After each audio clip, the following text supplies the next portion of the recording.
Znamo li doista što se zbiva s nama i oko nas?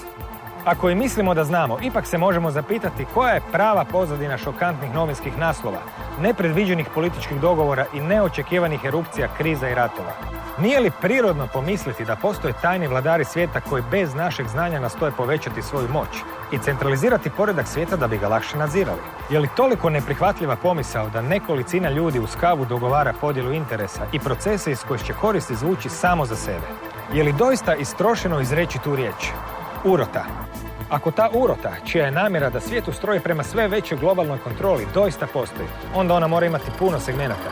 A svijet je presloženo mjesto da bismo tako veliku operaciju mogli obuhvatiti jednim pogledom. Ali metodom mnogo malih koraka to je moguće. David Icke, slavni istraživač urote, smatra da je jedna od tih poluga i Europska unija.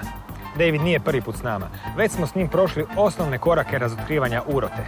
Neki na to odmahuju rukom, drugi gorljivo prihvaćaju. Ako je sve to pogrešno, zabavit ćemo se. Ako je točno, bit ćemo nešto mudriji i oprezniji. Na kraju krajeva i liječnici savjetuju pacijentima da potraže drugo mišljenje. Što pričaju masovni mediji o Europskoj uniji više manje znamo. Za drugo mišljenje upitali smo Davida Ickea ovdje kod nas, na Rubu Znanosti.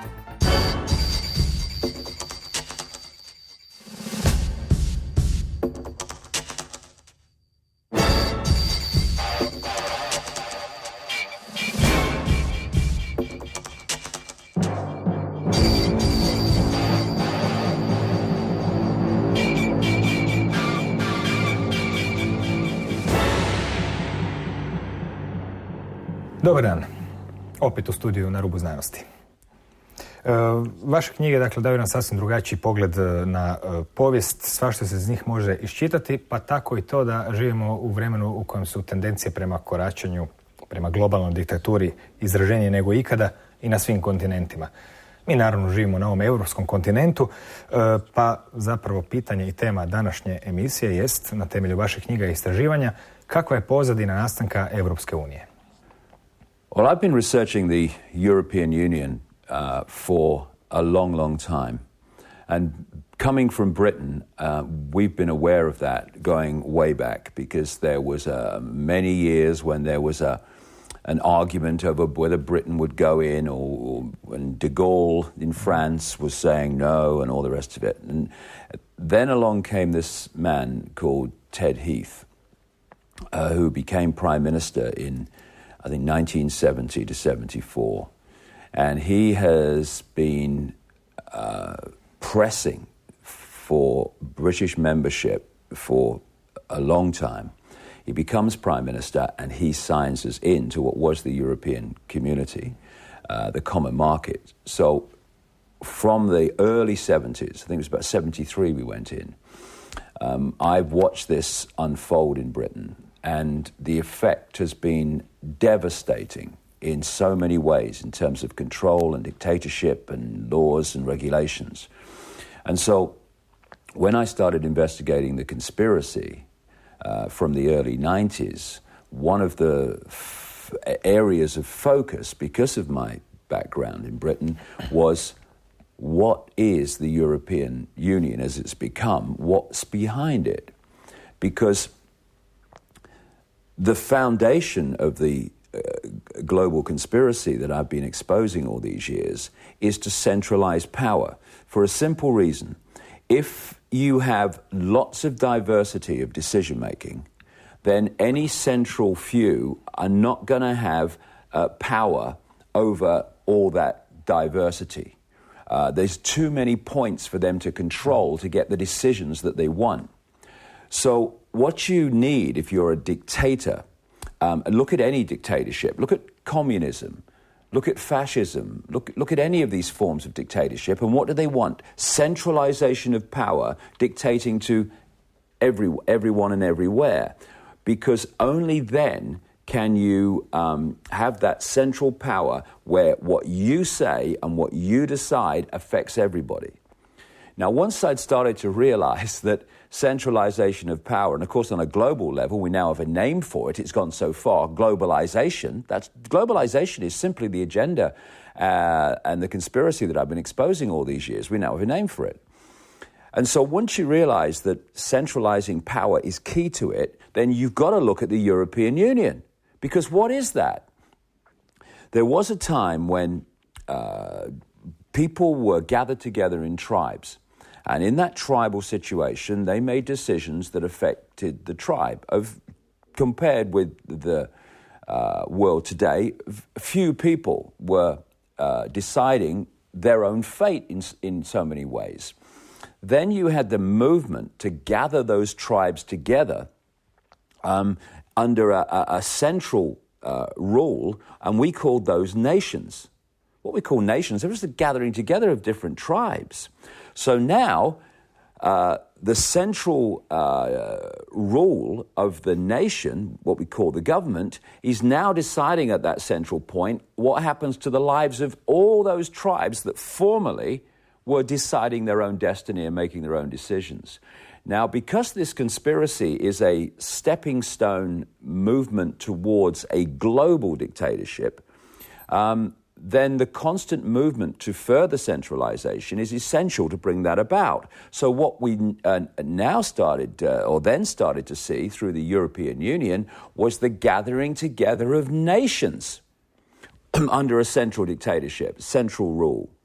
And of course, after the war, when tens of millions of people had been killed and maimed to stop a centralized dictatorship in Europe under the Nazis from becoming real, you had a situation where if those that wanted this European Union centralized state that we have now had come out after the last war or in the 1950s and said, okay, we want to reform the government of Europe. We want centralized control. We want a bureaucracy which we'll put in Brussels, which will dictate to the whole of Europe. We're going to have a situation where that bureaucracy, whatever it decides, overrides any laws decided by national parliaments. We're going to have a president of Europe who is going to become the central figure of authority. We're going to have a foreign minister for the whole of Europe. We're going to decide foreign policy for the whole of Europe. We're going to have a European army. On and on it would go. What would people have said after the last war and in the 1950s? Hold on a second. We've just fought a war to stop that. Because Hitler wanted something similar, a United States of Europe. So they didn't tell us that, even though right from the start, as my research shows in great detail, that was the plan. So what do? They use what I call the totalitarian tiptoe. You're here, and you know you're going there, but you know if you go there too quickly, people will say, hold on, what's going on? Because the change is so great. So what you do first is you say, we're going to have a free trade zone. And it won't take anything away from you, won't touch your sovereignty, but it will be great for jobs. We're going to bring trade barriers down. It'd be really good. Okay, all right. And then you start. Well, you know, this free trade zone, yeah, it would be much more kind of efficient and work better if we had a few rules that everybody had to obey. Okay, you're moving. And over this period, from the 50s up to now, incessantly you've seen this stepping stone of more and more centralization of power in the European Union. And this Lisbon Treaty now that the Irish have at least postponed by voting against it, that will massively increase the centralization of power. For a time, you had what they called the veto, where a country could veto the introduction of a European law if it didn't agree with it. That whole process of countries vetoing the laws is now being eroded rapidly, and what they want to get to is a place where there is no veto. If you're in the European Union, what the central bureaucracy, like the Politburo, that's all it is in the former Soviet Union, says is going to happen, and you're going to have no say or veto of stopping it affecting your country.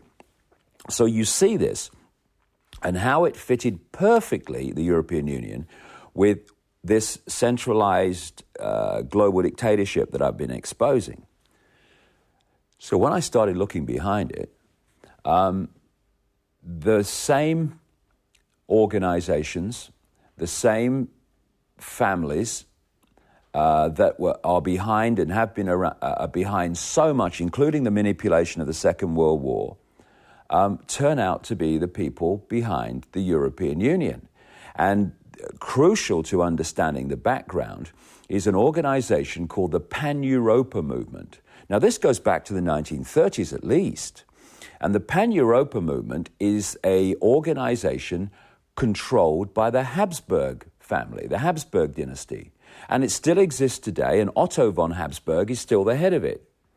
And it was that organization in the background that manipulated the movement, first of all, to the free trade zone, and then, of course, through the decades, as I've described, to this centralized superstate that we have now. And here we are in Croatia, which ended, it thought, Habsburg rule, Habsburg dictatorship. And now the government of Croatia, and I understand the main opposition parties too, they should be absolutely ashamed of themselves, the way that they are pushing this forward without any public debate and clearly no questioning or looking at the background to what this is all about. They are proposing to sign back, in effect, control of this country to the Habsburg dynasty and their connected families and groups that are actually the force behind the European Union. And the same technique is being played all over the world. We now have an African Union, which is being more and more moved to becoming a whole of Africa dictatorship. We now have the African Union Army. More and more rules and laws are coming in Africa that dictate to every African country. In America, we have a free trade zone called the North American Free Trade Agreement, NAFTA, between Canada, the United States, and Mexico, and that is now very close to being turned into the North American Union, their version of the European Union, when the Canadian and American dollars and the Mexican peso will be replaced by another currency which has at least a working title of the Amero. And they want to do the same as they're doing in the European Union and in Africa and America in the Pacific, where they have a free trade zone called Asia-Pacific Economic Cooperation, APEC, and they want an Asia Eastern, Australian, etc. version of the European Union.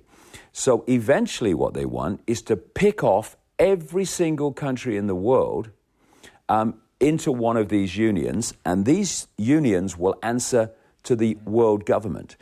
Crucially also, they've produced the maps. The European Union has done this.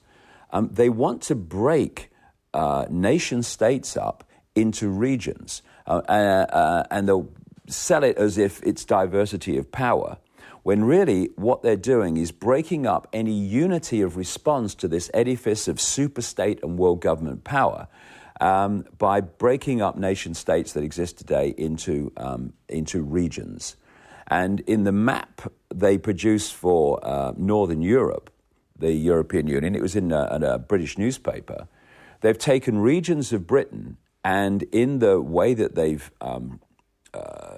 constructed the regional structure, they've taken regions of England and other parts of Britain, and they've put them together not with other regions in Britain, but with regions in Scandinavia or a region in France. They want the end of the nation state.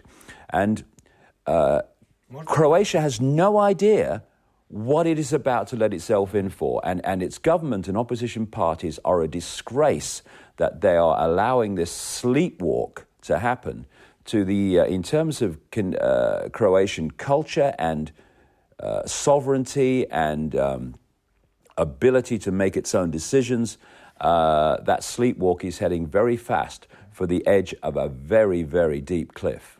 Na to ćemo još doći na kraju emisije. U međuvremenu bih vas pitao kakva je uloga Božice Europe koju toliko često spominjete u knjigama i koju ste posvetili dosta prostora.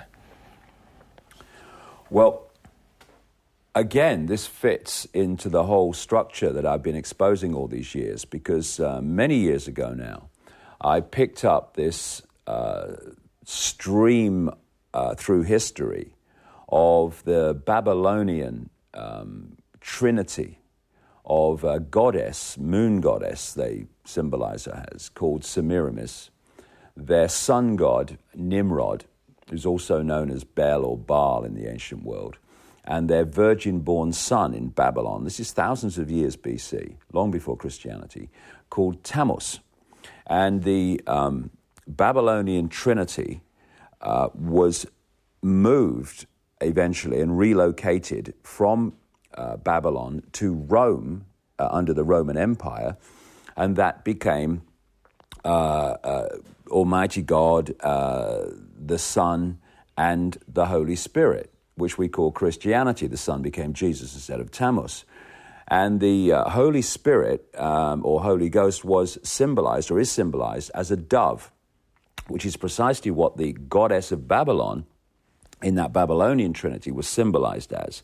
Also, all the attributes that the Babylonians gave to Semiramis, their goddess figure, of the Virgin Mother, the Queen of Heaven, and all the rest of it, they were all put onto Mother Mary when the Babylonian religion was relocated to Rome under another name.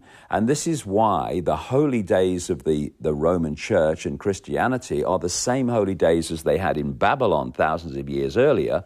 They've just called them different names and used different kind of hero figures and put it in a different historical context.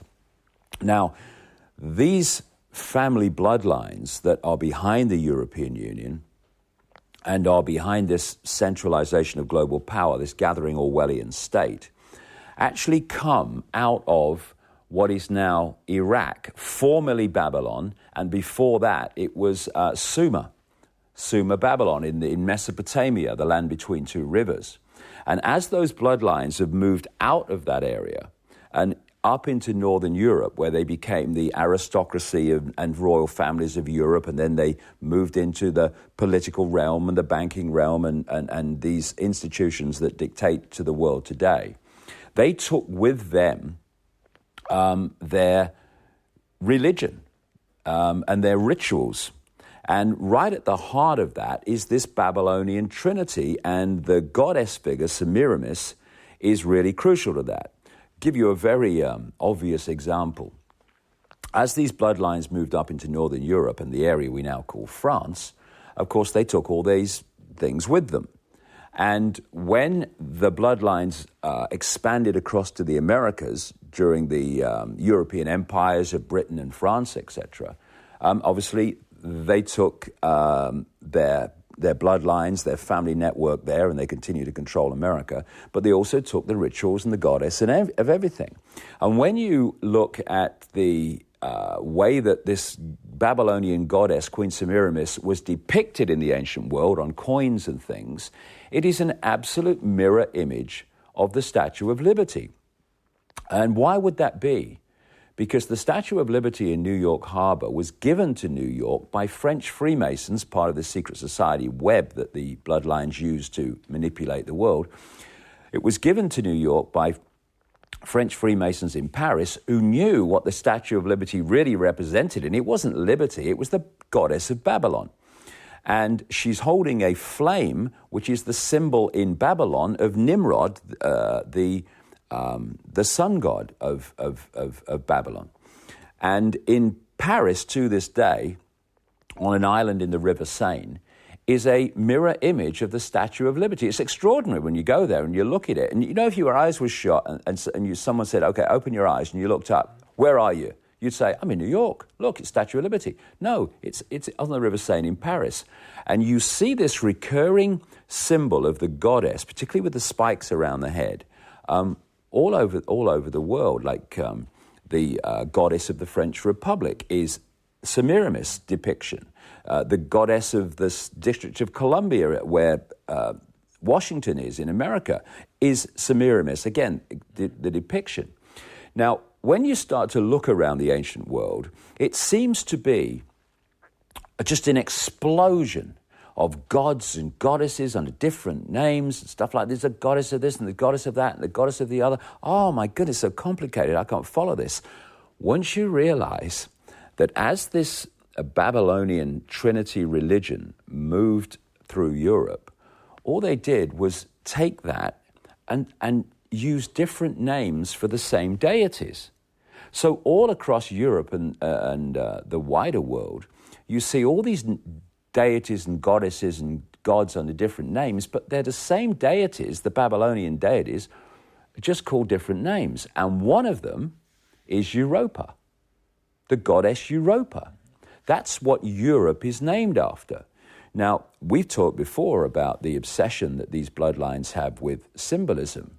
Well, it just so happens that one of the key symbols for the Babylonian goddess under different names is 12 stars in a circle, which just happens to be, sits back in amazement, the symbol of the European Union.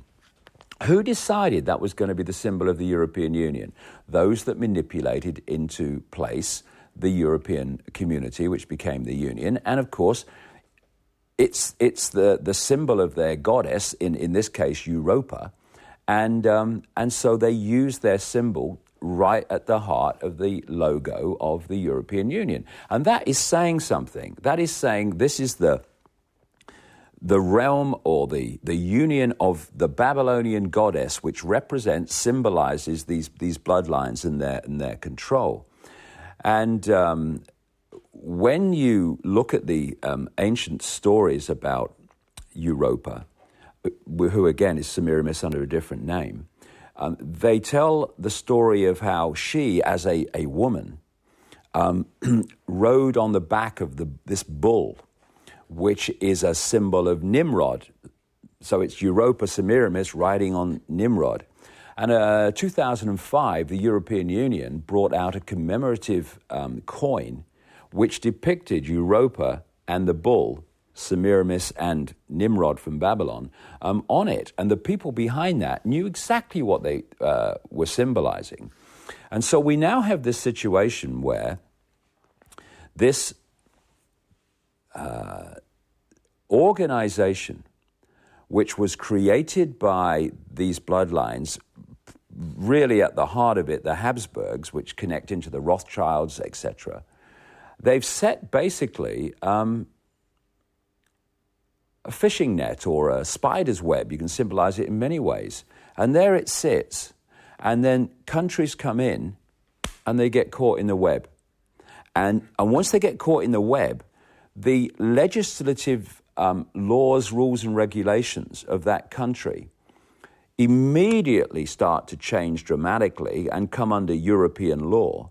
And then everything is so connected to everything else in Europe that even if anybody already wanted to get out, they are so glued to the European Union structure by then through finance and business and all the rest of it, they can't get out. So what I would say to the people of Croatia, you are making a forever decision here, certainly forever in the terms of lifespans that we're talking about, going into the European Union. Because once you're in, if you're saying, oh, we don't like this, let's get out, oh, forget that.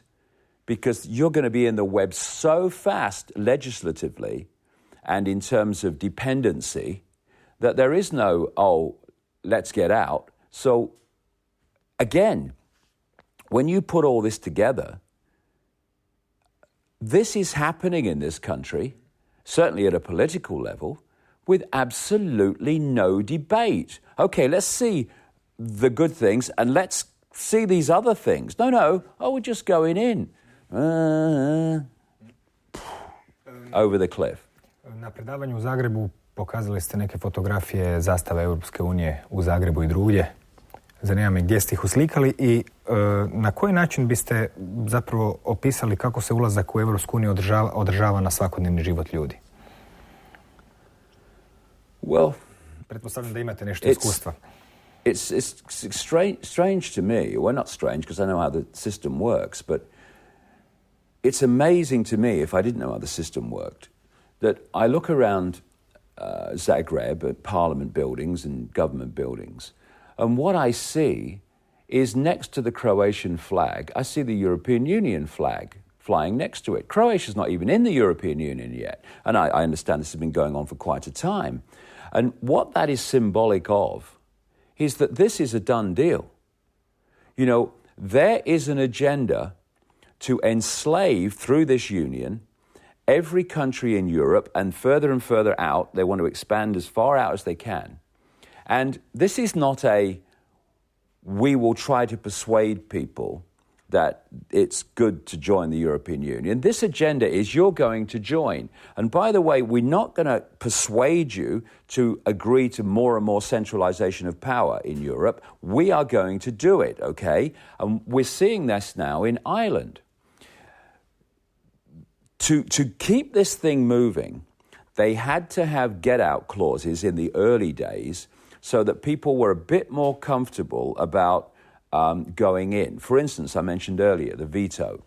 If you go into a union of nations, and at least you know you have a veto, if the union decides something that is going to adversely affect your country, or it's something you don't want, you have this veto. You can say, no, I'm blocking that, and I have the power to do. Now, that was to get people in and moving. Now, they're, like I say, removing the veto. So eventually, the bureaucracy in Brussels will be a dictatorship with no way of overcoming that and denying its omnipotence. One of those checks and balances up to this point, and they're about to destroy this, was that major constitutional changes, etc., had to be agreed by every nation for them in the Union to become law. And the idea was that, well, we're going to control the people and the governments of the nations, so it's not a problem. We'll give them that, but it's not really a check and balance because we'll get the government to agree to do what we ask. But on one or two occasions, there was one in Holland, there was one in France, and more recently in Ireland, those countries had referendums giving the people the opportunity to vote on whether they wanted to give still more centralized power to the European Union. So they wanted to bring in this, what they now call the Lisbon Treaty. But it was originally called the European Constitution. So the Dutch and the French in their referendums voted against the Constitution and said, no, we don't want it. Now, because of this law, which they're now getting rid of, that meant the Constitution couldn't happen. So what did they do? They took 98%, this is from European Union people, 98% of what that Constitution said, and they called it not a constitution, they called it a treaty, the Lisbon Treaty. And those countries that had promised their people a referendum on the Constitution, like Britain, and the British government knows if it had a vote, a referendum on the Constitution, they'd lose. So what they then said is, oh no, we don't have to keep our promise anymore to give you a referendum on the Constitution because the Constitution's dead. It's just the treaty now.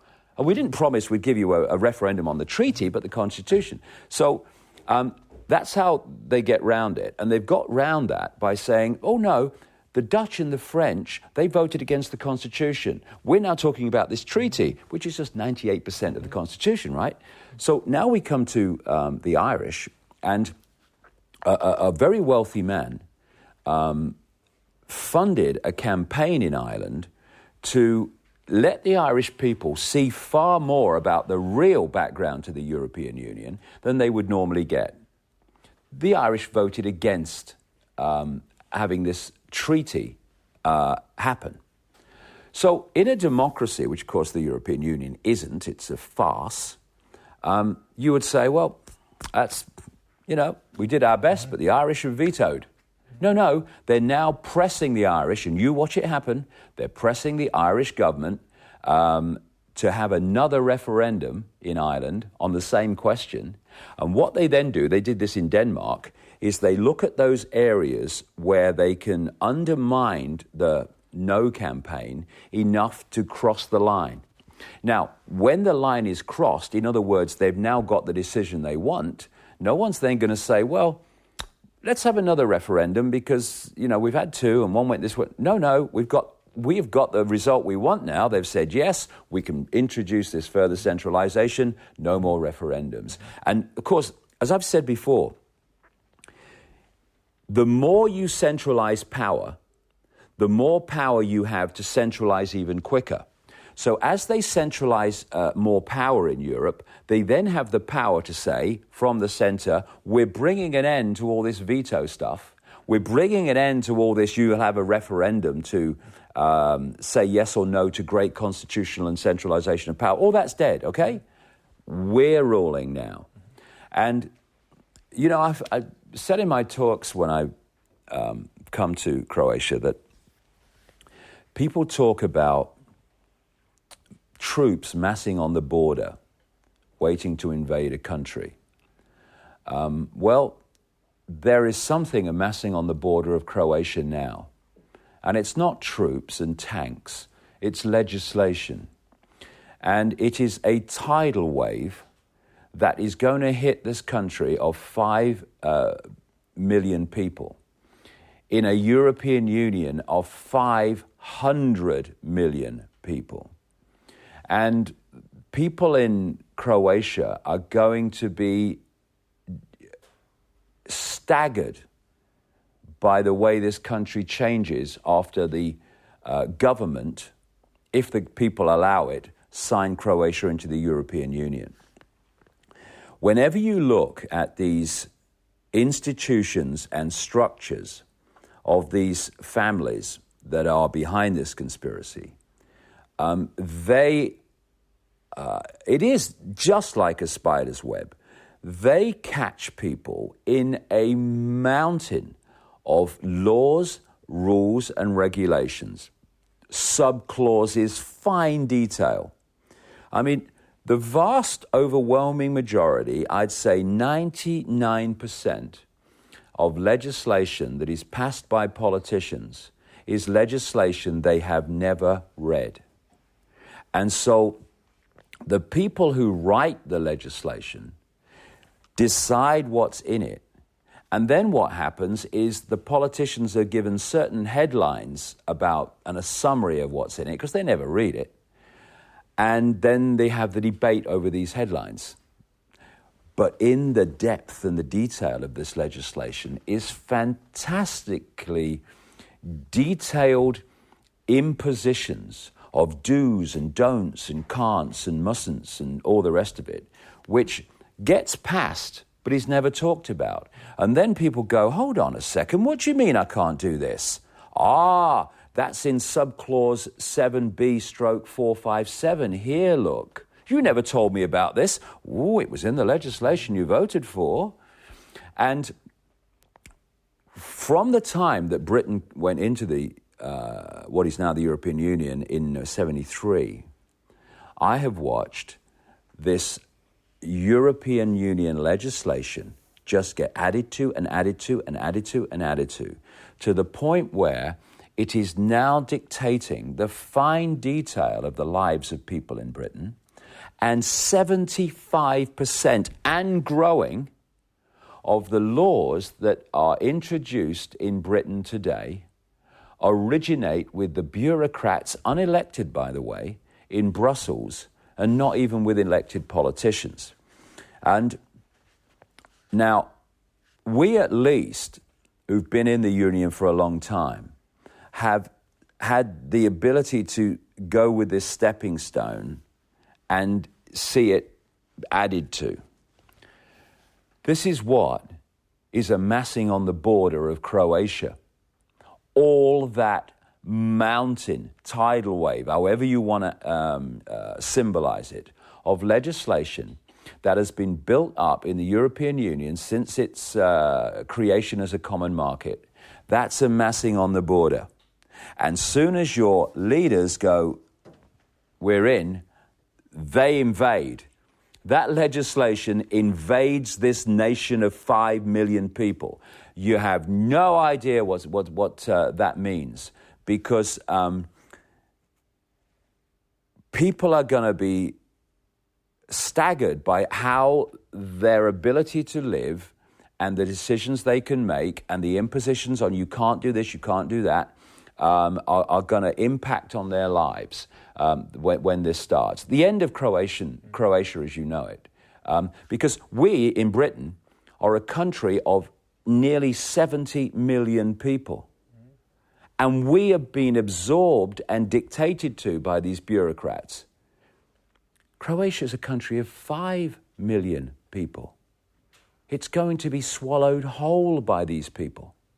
And the government of Croatia is having no debate. It is an absolute national disgrace. And if people do not start to look at this, then they should not complain when the tidal wave hits them, as it will. Hvala, Davide. Imamo još 2-3 minute. To je daleko premalo za jedno pitanje koje biste vi mogli odgovoriti. Stoga vam zahvaljujem na sudjelovanju. Nadam se da se opet vidimo za koji mjesec s nekom drugom temom iz bogatog asortimana zakulisnih igara. Hvala vama na gledanju i doviđenja do sljedeće urote.